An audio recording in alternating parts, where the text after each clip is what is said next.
Olá, mais uma vez, mais uma edição do nosso podcast Fala Cinecoff. E hoje a temática não poderia ser diferente. A mulher empoderada, empreendedora. Eu nem sei o que estou fazendo aqui hoje, inclusive, né? Mas a gente está recebendo uma convidada muito especial, né, André? Muito especial, Luciano. Obrigada mais uma vez pela companhia que dividiu um podcast especial do mês das mulheres. E a gente está recebendo uma convidada que ela já passou em várias funções, ela é extremamente ativa, mas ela... daquelas top 10, né? Exatamente. Ela já esteve na CIF, ela está agora na central, eu ia falar na casa do empreendedor, mas é a central do empreendedor. Mas ela vai contar tudo isso pra gente. É a nossa querida Edna Rubio. Seja muito bem-vinda ao Fala Cinecoff. Muito obrigada pelo convite. Eu estou muito feliz até porque esse mês é muito especial para nós, né? E quem me conhece sabe o quanto eu não vou dizer que luto, mas o quanto eu defendo, né, a mulher, principalmente o empreendedorismo, né, a partir da mulher. Então, assim, tá aqui, vai ser bem legal a gente ter essa conversa hoje. Deixa eu já começar me perguntando justamente isso, sobre essa questão dessa trajetória de luta, de busca pela qualificação, por deixar a mulher cada vez mais empoderada nesse sentido, né, no empreendedorismo. Fala um pouquinho dessa trajetória tua, desse trabalho que sempre foi muito árduo. Tudo que eu faço hoje, eu me baseio muito no que eu vivi. Então, eu venho de uma família muito, hoje não mais, graças a Deus, mas de uma pobreza extrema. E ali, eu até estava falando esses dias para uma amiga minha, desde pequena, enfrentando o meu pai, né? Porque eu queria estudar, e aonde a gente morava não tinha acesso à educação. Tinha só até a 6ª série. E eu falava, pai, eu vou estudar. E aí o pai falava assim, não, você não tem como, porque nós não temos como sair daqui. Aí passaram 12 anos, passaram 13 anos, passaram 14 anos, e aí eu também não tinha acesso à informação, né? Tipo TV, rádio, nada. Mas um dia, na casa de uma amiga, estava passando uma reportagem, um radialista estava falando do CEBEJA, que hoje é o EJA, que tinha ali onde é o CAESP hoje, no Almirante Barroso. E eu falei, gente, mas tem como eu estudar? Tem supletivo, né? Tipo, eu posso ir lá. E eu falei, pai, achei um lugar. Ele falou assim, como assim? Mas para resumir a história, meu pai um dia veio para Foz, peguei, falei, vou junto, falei, pai, eu vou lá olhar esse lugar e vou ver se eu posso estudar. Vim junto, podia estudar lá. Só que como eu fui alfabetizada em espanhol, quando eu fiz o teste de proeficiência, eu voltei para a 4ª série, com 14 anos. Porque eu não sabia história do Brasil, geografia do Brasil e não sabia português. Sabia falar mal e porcamente, porque eu falava bem misturado, e também não sabia escrever em português, só em espanhol.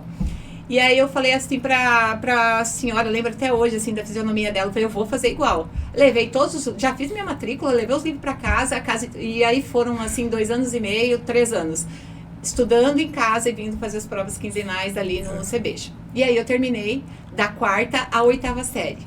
Aí com isso eu tava com 18 anos. Que era o primeiro grau. Que era o primeiro grau, eu precisava começar por algum lugar, né?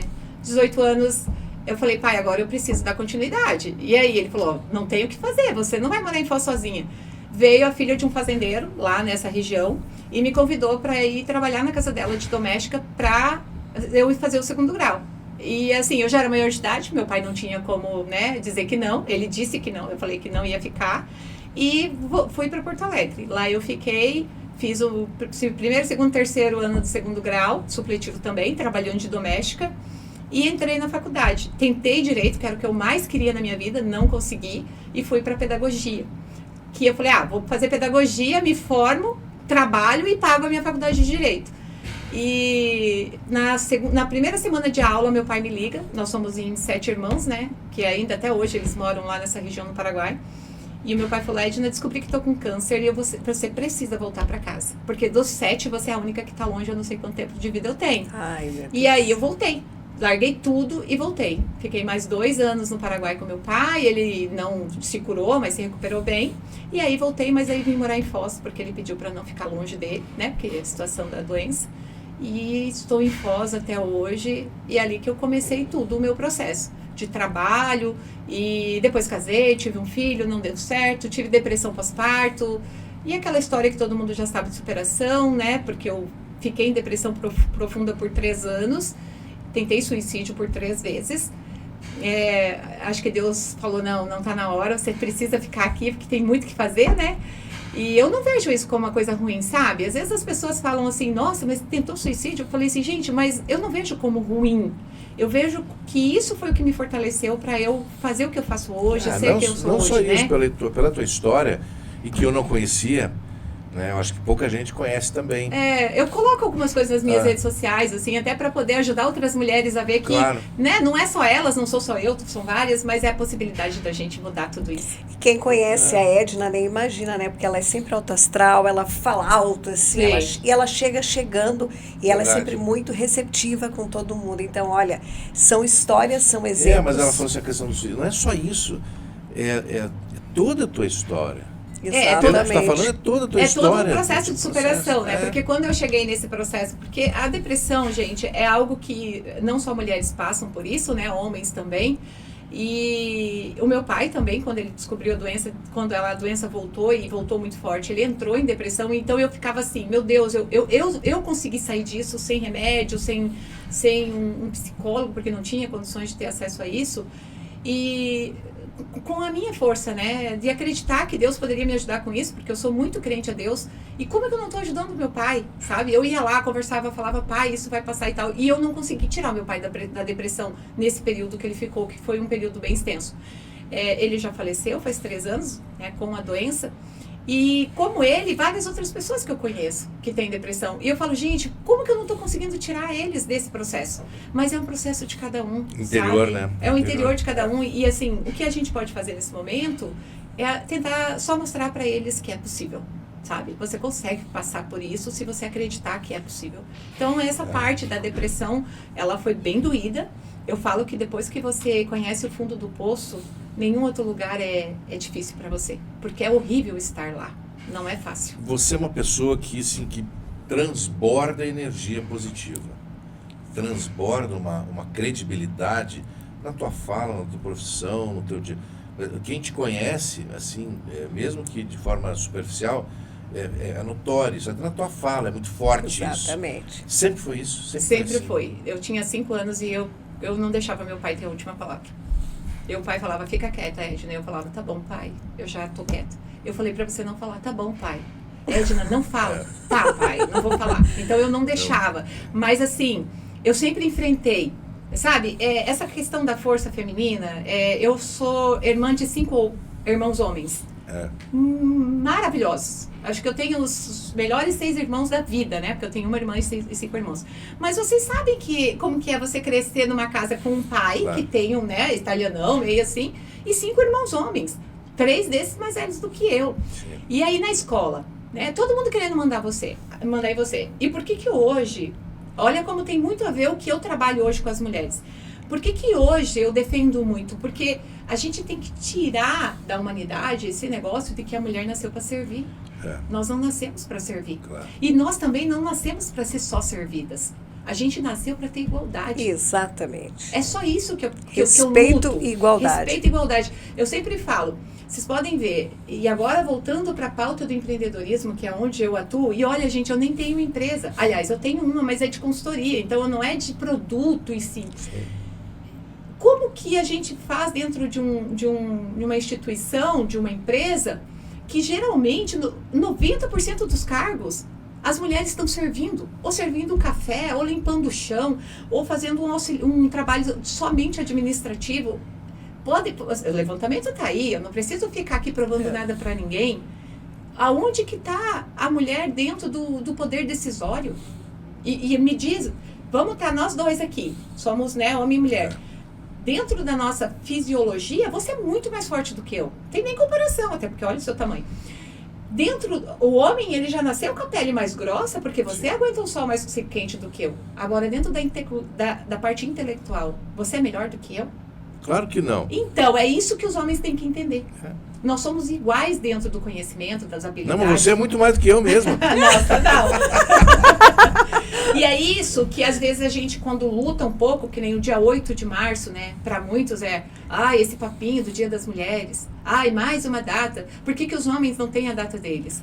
Por que os homens não têm a data deles? Porque dentro de um processo que a gente for olhar desse que eu acabei de falar, os homens não sofrem. Dentro do assédio, os homens não sofrem. Dentro da violência tanto sexual quanto doméstica, violência física, deve ter 2% de homem e 98% são mulheres. Exatamente. É por isso que nós temos 8 de março. Claro. Sabe? O dia que nós não tivermos mais esses números, nós não precisaremos mais do dia 8 de março. Concordo, plenamente. Não precisaremos mais. Até porque assim, os homens não sofreram nada nunca. As mulheres sempre lutaram para conquistar um espaço. E sempre foi muito difícil. E até hoje. Até hoje Até hoje. Então, assim, o homem não consegue entender isso. Até eu não fiz o meu mestrado ainda, né? Eu me formei em administração na UDC, porque era o que eu podia pagar na época. E eu falo que foi a melhor escolha da minha vida profissional. Daí eu fiz 4 pós-graduações em áreas diferentes. E aí eu falo assim, eu queria fazer um mestrado, mas a minha linha de pesquisa ia ser assim, por que em Foz não há lideranças femininas? Então, por exemplo, nós temos a Itaipu, uma baita de uma instituição. Quando nós tivemos uma diretora-geral mulher? Nunca. A Unila, que tudo bem, ela é pouco tempo, agora que nós temos uma mulher. A UniOeste, quando nós tivemos uma mulher como reitora? A Câmara de Vereadores, quantas mulheres já foram presidentes da Câmara de Vereadores? Por um curtíssimo tempo. Única prefeita de Foz, eu acho que as que teve, foi porque tiveram que era vice e aí substituir foram situações peculiares. Mas nunca foi eleita uma mulher. Exatamente. Instituições grandes em Foz, você pode pegar tanto de turismo, comércio, eu vou pegar até a CIF, né? Que eu sempre falo isso e não estou aí, se a CIF vai ficar chateada, eles não vão ficar porque é uma realidade. Só teve Elisângela como presidente até hoje. Aí eu te falo, a culpa é da CIF ou de nós mulheres? A culpa é nossa. É nossa. A culpa é nossa, não é deles. Porque o que nós estamos fazendo para conquistar esses lugares? Exatamente. Então conta um pouquinho pra gente, já que você falou na CIF, você que participou dessa entidade, teve um trabalho também lá voltado a esse olhar feminino. Conta um pouquinho pra gente dessa trajetória. A CIF foi um presente na minha vida, sabe? Eu sou consultora credenciada do Sebrae já desde 2000 acho que uns 12 anos. E na época eu fui para o Programa Oeste de Desenvolvimento para atuar como secretária executiva e fiquei lá 4 anos e o Danilo era o presidente. E o Dimas também lá executivo. Quando finalizou a presidência do Danilo, eles me convidaram para fazer parte da equipe da CIF. E aí eu fiquei 4 anos na CIF, né? E ali foi um presente para mim, porque eu descobri o meu mundo, que é o mundo empresarial, é o mundo do empreendedorismo, é o mundo das pessoas, e é onde eu poderia ter esse contato que vocês falam, que eu gosto tanto, e contribuir com esse desenvolvimento. Então eu entrei como consultora do Programa Empreender, depois eu fui assumindo alguns papéis, né, porque assim, mulheres ligadas nos 220 como eu não conseguem fazer uma coisa só, né? Então aí falar assim, então agora vai para a Secretaria Executiva da CIF. Então ali eu tive esse contato maior com todo o conselho, que são grandes empresários da cidade e que hoje eu tenho assim uma admiração, carinho, se tornaram meus amigos pessoais. E também assumi daí o Empreender, eu era consultora, mas com todo o crescimento, eu vi que o Empreender ele tinha uma possibilidade enorme. E com todo o trabalho que a gente foi desenvolvendo, com esse apoio da presidência, do Dimas e tudo mais, acabei ficando na coordenação, porque tinha que coordenar todos esses núcleos, né? E muitos núcleos que realizaram ações, você participou bastante, né, André? É isso que eu queria falar. Eu participei de um projeto, Trilha da Mulher, qual a Edna, é claro, estava lá participando. Que projeto sensacional, não é, Edna? Exato. E daí ali a gente começou a participar de várias ações. O Trilha... nós temos o Comitê Gestor de Desenvolvimento Municipal, que ali agora eu estou como representante da Secretaria, né, de Desenvolvimento Econômico, mas antes eu estava como consultora do Sebrae e eu ajudava a desenvolver as ações ali. E o Trilha foi um programa que nós criamos dentro da Central do Empreendedor através de um planejamento que nós fizemos em 2021 dentro do comitê. A Joyce, né, que era a coordenadora da Central do Empreendedor, ela trouxe a ideia, a gente criou essa ideia ali, ela abraçou essa ideia, ela trouxe para a Salete e a gente começou a desenvolver. Nós iniciamos o Trilha em 2021 com 8 mulheres e hoje nós estamos com um programa com 600 mulheres dentro do grupo, onde sensacional, a gente faz esse trabalho. E é muito gratificante, porque você vê mulheres que não conseguiam nem falar no primeiro encontro e hoje estão fazendo assim um sucesso nas suas redes sociais, vendendo seus produtos, se desenvolvendo, porque o nome é esse, Trilha de Desenvolvimento de Empreendedorismo Feminino. É várias trilhas, várias ações durante o ano para ajudar a desenvolver. E quem nos ajuda e é o nosso parceiro estratégico é o Sebrae. E a CIF também, porque a CIF que cede espaço, a CIF que cede o local, a CIF que faz todo esse processo de acolhimento. O Sebrae vem com conhecimento e a gente vem com essa conexão. Então é um programa incrível que agora saiu da central e foi para dentro da Secretaria da Mulher, dentro da Diretoria de Empreendedorismo Feminino. Esse ano você assumiu um novo desafio também que não poderia ser fora do empreendedorismo, hoje colaborando na Central do Empreendedor como diretora de empreendedorismo e mais um nome amplo aí. Conta um pouquinho pra gente também, Edna, desse novo desafio. Então, o convite veio pelo secretário Ednardo, quando ele soube da minha saída, porque eu já tinha a intenção de sair da CIF, trabalhar mais em consultorias e tal, e aí ele, né, a gente conversando, ele soube que eu não estaria mais na CIF, até porque eu acho que ele não faria esse convite ou algo nesse sentido, porque também a CIF é muito parceira, né. E eu conversei, ele falou, Edna, talvez tenha aí uma oportunidade dentro da secretaria, e se você, né, achar, eu falei assim, qual seria? Ele falou, da diretoria de empreendedorismo. Eu falei, esse é o meu mundo, eu adoro isso. E aí eu aceitei esse desafio, porque eu acho que tudo é um desafio. E hoje eu estou, sim, alocada na Central e a gente já está com alguns projetos em andamentos para desenvolver o empreendedorismo em Foz do Iguaçu. Não é desenvolver, porque já tem. É fortalecer o empreendedorismo e, no meu caso, a pauta das mulheres são fortes, ela é forte para mim, mas no meu caso como diretora, eu tenho que ter essa visão de modo geral. É o empreendedorismo, homem, mulheres, né, todas as classes que forem se desenvolver nessa área.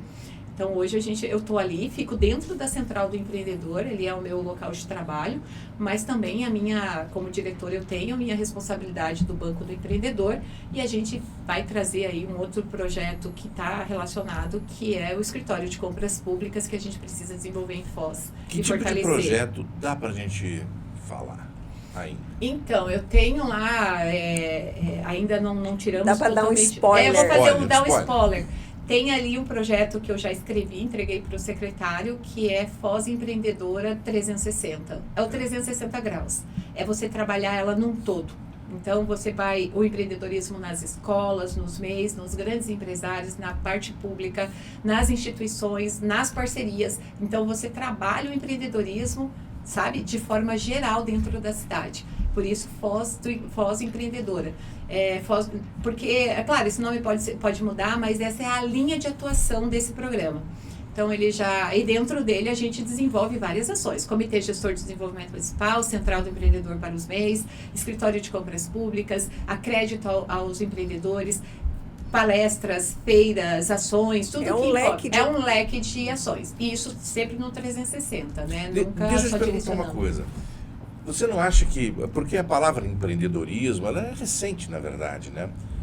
Não sei se a prática, mas ela é recente. Não falta mais uma visão um pouco mais escolarizada? Que bom que você tocou nesse assunto. É? Porque, assim, a impressão que dá é que, se fala muito da mulher, dos jovens, do empresário, mas não é melhor preparar as crianças? Olha que coincidência. No planejamento que a gente estava tendo hoje dos grupos de trabalho do Comitê Gestor, hoje, Foz, a gente segue a lei, né, das políticas públicas que o Sebrae nos ajuda a implementar e tudo mais. Só que tudo que a gente poderia fazer no que diz a lei, dentro de Foz, nós já fizemos. Que é a parceria do Sebrae forte dentro das escolas municipais e tudo mais. Só que nós não temos a lei municipal de empreendedorismo, da educação empreendedora. E aí, o que foi pautado hoje? Que nós vamos implementar, através da Diretoria de Empreendedorismo, né, que faz parte da Secretaria de Desenvolvimento Econômico, a Lei Municipal de Empreendedorismo nas escolas. Fantástico. Porque tem que começar pela base. Sim. Porque assim, eu fico pensando, eu tenho uma filha de 8 anos, e ela estuda num colégio que permite isso, que é no anglo-americano. A gente sabe que ali eles trabalham o empreendedorismo. Sim. Mas muitas escolas não têm. E muitas escolas se esforçam para ter, mesmo não sendo lei. A partir do momento que você tem uma lei municipal, ela tem que ser seguida. Claro. E aí, a gente tem que colocar as diretrizes nessa lei que vai facilitar com que essas crianças cresçam com esse olhar. Quando a gente fala em empreendedorismo, a gente não está falando só de que todo mundo que se forma tem que ter uma empresa. Claro que não. Eu me considero muito empreendedora como hoje uma funcionária pública.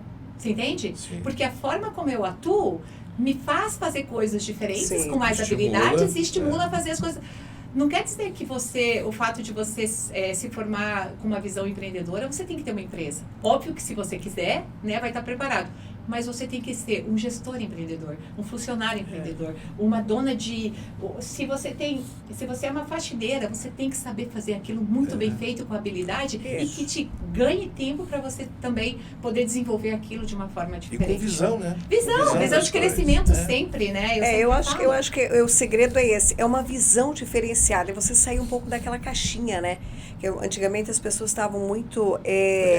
Sempre ficaram muito... Muito assim, né? Presas a uma As CLT, mulheres, principalmente. CLT. E aí hoje a gente vê a mulher que trabalha no emprego, trabalha no outro, mas a gente viu muito isso no Trilha da Mulher. A mulher que trabalha, que tem a sua CLT, mas também que é uma empreendedora, que ela, puxa, eu sei fazer isso, eu faço isso, que a gente viu que também teve aí um diferencial na pandemia, né? Sim. Que muitas se descobriram. Então, eu acho que é isso, é sair... Mas aqui eu acho que teve a necessidade de se descobrir. E daí se descobriram empreendedoras, mas é isso, é sair daquela caixinha, que tem gente que tem talento, mas às vezes não tem aquele não acredita em si mesmo. Exato, e não tem aquele empurrãozinho, não tem aquele preparo, não tem de repente um Sebrae que vem aí para dar um auxílio.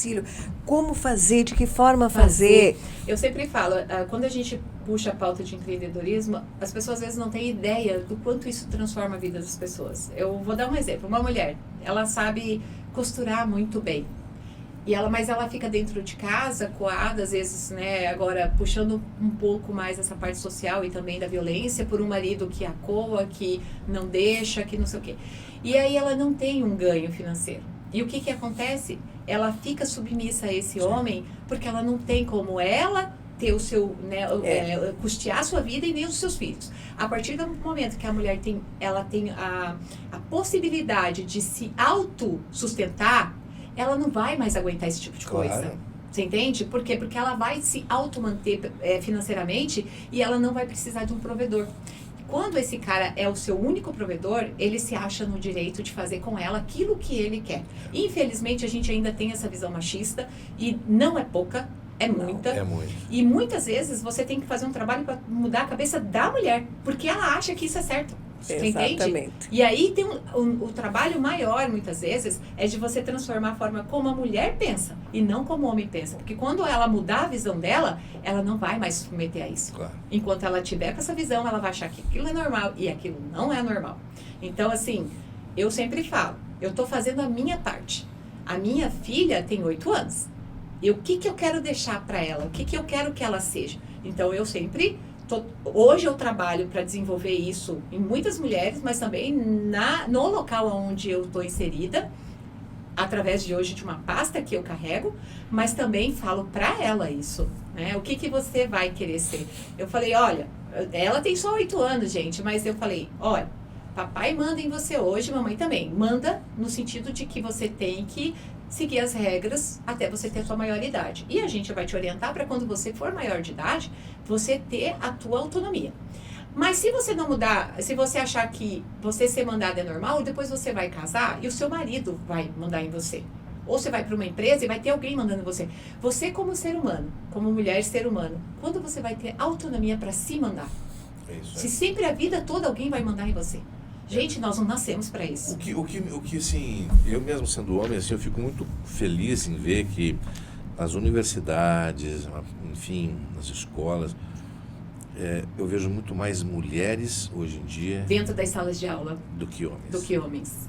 Só que se você for para o mercado de trabalho e fizer o levantamento, são muito mais homens com um cargo de poder do que as mulheres. Mesmo elas estando sendo formadas com uma quantidade muito maior do que homem. Muito maior, exatamente. Às vezes uma mulher formada, às vezes não, na grande maioria, uma mulher formada, pós-graduada, ou ela tem um cargo muito menor do que um homem que nem faculdade tem.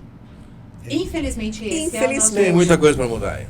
Mas nós estamos lutando, né? Sim. Estamos fazendo a nossa parte. Você não consegue mudar o mundo em 2 dias, né? Não somos, como que se diz, deuses, mas somos seres humanos com vontade, com capacidade e e que acredita num dia que aí melhor. as coisas vão contaminando, né? É. Quanto mais vontade tu tem, o outro começa a ter também, e assim... Eu sempre falo, essas minhas falas não é progressão. contra os homens, não, sabe? É para incentivar as mulheres Claro. a pensar diferente, pensar fora da caixinha. Eu falo que eu sou uma mulher, meu marido sofre na minha mão.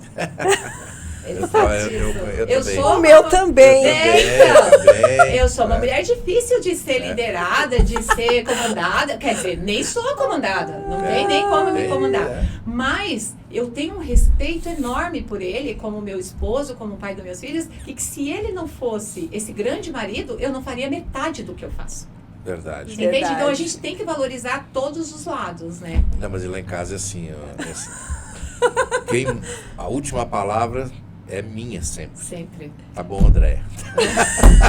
Você sabe que lá em casa nem tem última palavra, né? Porque ele nem fala, ele nem deixa. Não, brincadeira. Mas eu acho que é aí que tem esse nivelamento de convívio, e é por isso que também a gente está casado há quase 19 anos, né? É isso aí. Porque tem esse respeito dele em relação a eu como, né, Edna como mulher, e ele como meu esposo, pai dos meus filhos, pro grande profissional que ele é. Já pra gente encerrar, uma mensagem aí pras mulheres.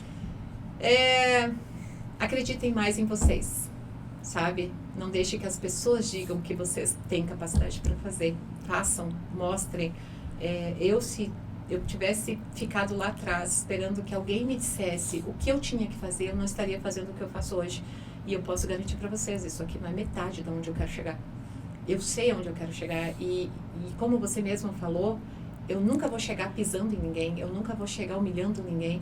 Eu quero chegar lá sendo um ser humano bom para o outro e não sugando o outro. Então eu acho que esse é o primeiro passo. Nós como mulheres, a gente tem um problema muito de ser muito invejosa, de não apoiar as outras. E aquela ali... Não, gente. Se eu tiver que pegar uma mulher e falar assim, vamos lá que eu vou te fortalecer para você ser... Vamos fazer isso, sabe? Vamos nos apoiar e acredite mais em você.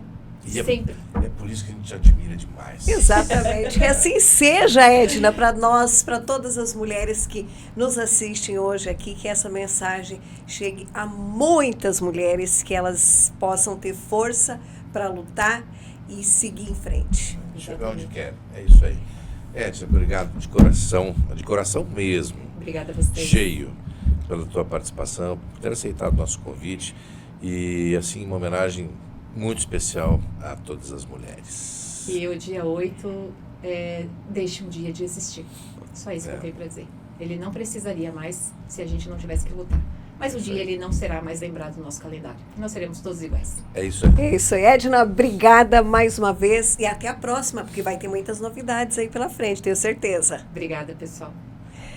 E o Fala Cine Coffee podcast dessa semana vai ficando por aqui. Você também pode acompanhar todas as novidades do Cine Coffee nas nossas redes sociais oficiais. Um ótimo Dia das Mulheres para você também. Um beijo no coração. Fica com Deus. Tchau. Até lá.